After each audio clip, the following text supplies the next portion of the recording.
there's a lot to cover in terms of what you've been doing, because we've just been nattering about Cork and the fact that we'd have, in the media met you and John, and it was done Believables run, whatever it is, it was live gigs. Then Killinascully was kind of happening, and then, the Father Ted bits, and then progressing through to getting more serious at times as times go on to Garage, and then into Life's a Breeze. So it's a whirlwind of a kind of a series of things that you've gone through in 10 years. Yeah, I've been very lucky. I suppose there's been various different stages, but I suppose working with Unbelievables, I always was very keen on getting into film and TV. And when you're working as a double act, you can't really make the decisions yourself. You've got to work with, So I think when I went out on my own, I really did make the decision to concentrate more on film, and that's when Killinascully came about. 2002, I was approached to do it. 2003, we shot the first one. And then 2004, we went with the first series. We did the pilot in 2003. And, and Father Ted was earlier days. That's earlier, yeah. But it was kind of Killinascully kind of got me going on it. Funny enough, I'd worked on a commercial with Lenny Abrahamson before that. And myself and Lenny were talking about, because I knew Lenny very well, he was going to direct the first series of Killinascully with me. But the money for Adam and Paul came along, and then he ended up heading off doing that, and then I got another director in James Finland. So I started doing all the comedy with Killinascully, and about a year or so later, then he approached me about doing Garage, and that changed things dramatically. Then in the film, kind of ended things because people saw me doing a more serious role. Me too.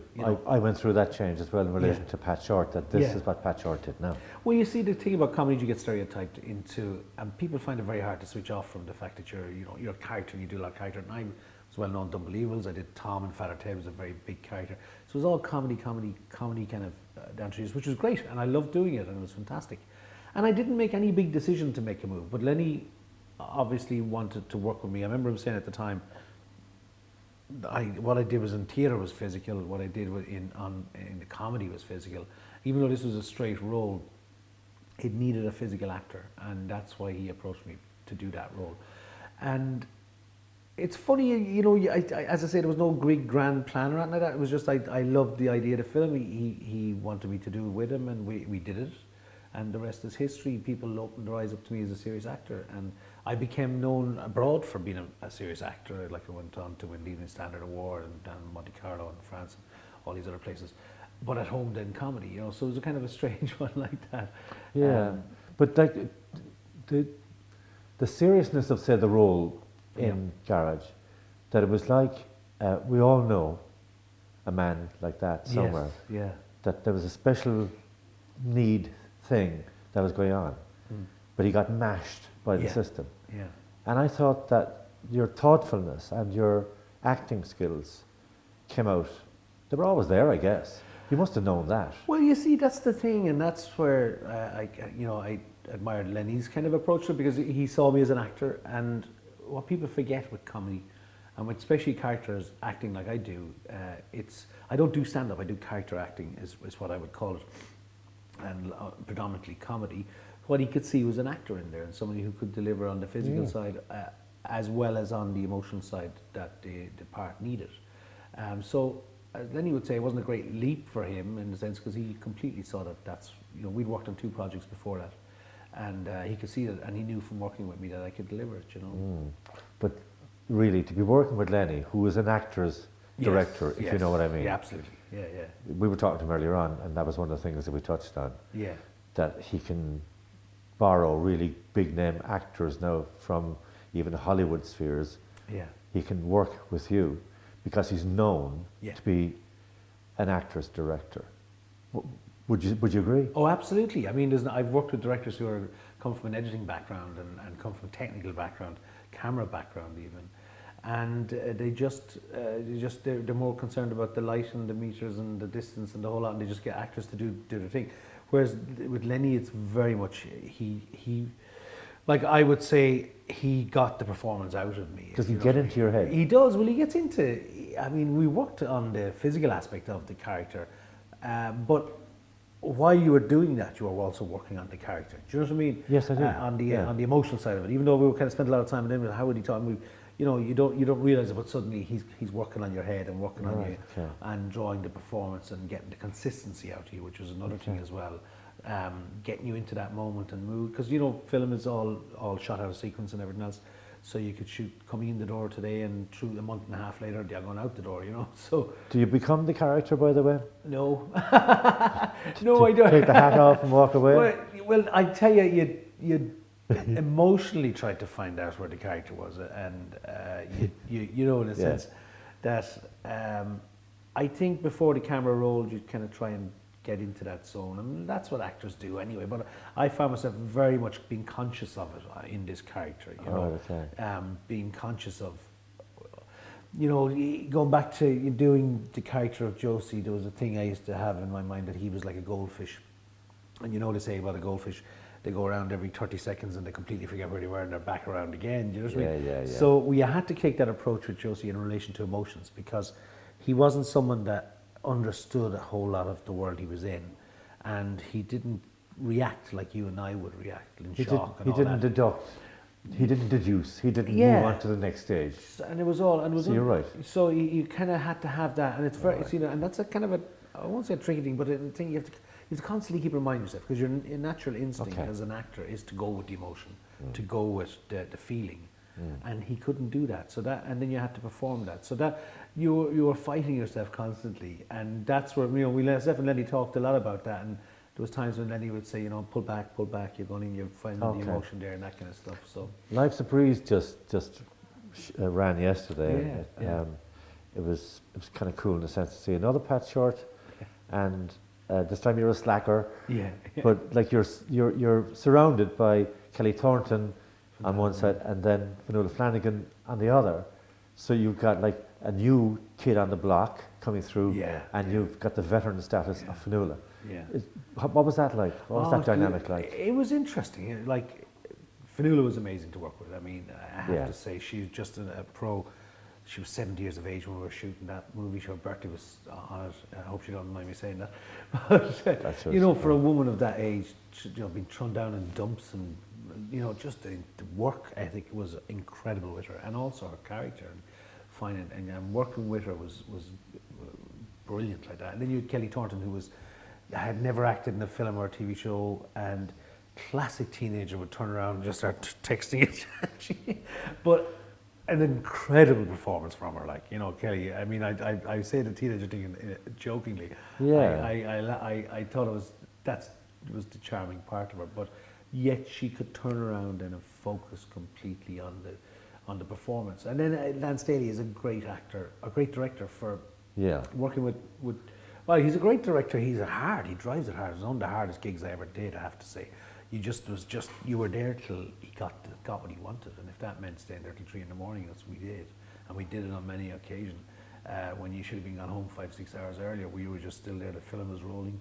We shot it on film. One of the last films, I'd say, in Ireland ever to be shot on film. So there was, I don't know what it was costing them, because we were just shooting. But it was incredible, and that was where the real, you see someone like Fionnuala really sticking with it, because she was dedicated to getting the movie right and getting. Yeah, she'd be okay with that. You would as well. Myself as well. Yeah. And Kelly, well, she was a bit young, so he didn't try and hold on to her as much. But he got great performances from from Kelly. I mean, it was from someone who had never been on screen before. It was a stunning performance. Everybody talks about a movie when it comes out, and all the hype and all the publicity about it, and then the next movie comes out and everybody talks about that movie. So for you, as a working man in this business, it must feel like you're pulling the door closed in one room and opening up into another one. Well, that's the nature. Do you walk away and that's it? Yeah. It's a funny one, because you do a film and then you forget about it nearly, and you move on to another one or a stage show or whatever you're doing. And then the publicity starts up a year and a half later, and you've nearly forgotten what the whole film was about. You have to refresh yourself and everything about it. But that's the nature of the beast.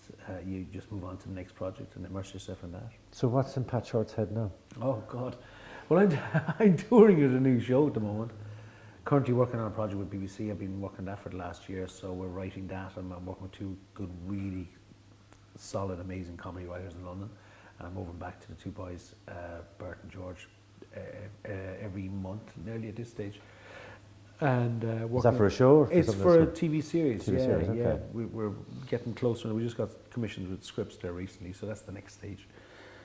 Working on a film project and on scripting on that, which has been going on for the last year as well. So that's an interesting one. And looking towards the film later in the year. Actually, it's been written at the moment, and we hope to start. We've talked to the producers and that we'd hope to start filming in November with that. And then I'm touring with a live show, doing comedy, which is what I love, stage performances. And doing my first tour of Australia with that next month, and I'm back to New York, working over there with it as well. This is the point I was about to come on to, the next one, which is that basically you haven't outgrown Ireland, but the Ireland that knew the Pat Shortt was the man that went up on stage and done Unbelievables and it was comedy or whatever it is. And then you dropped a comment earlier on about the fact that the people now see you abroad as an actor.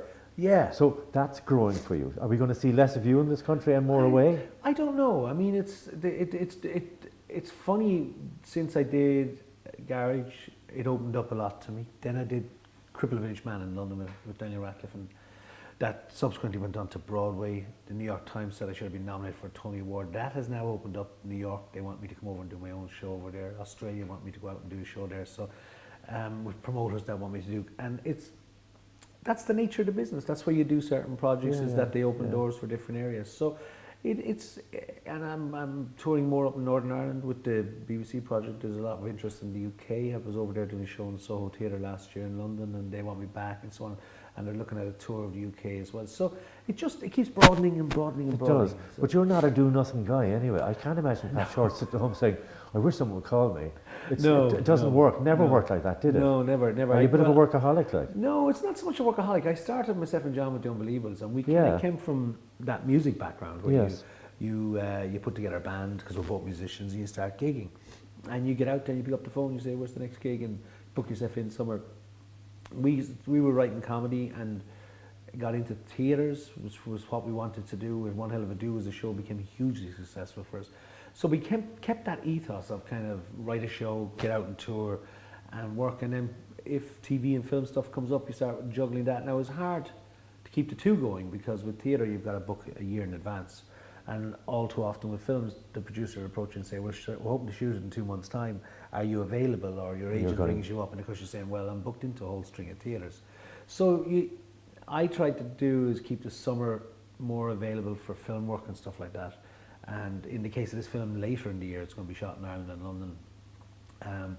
We're hoping that some work I have in, I won't have to cancel too much. But there was an occasion a year ago, I did Queen and Country with John Boorman, and the opportunity was his last film, and I cancelled a tour to do that.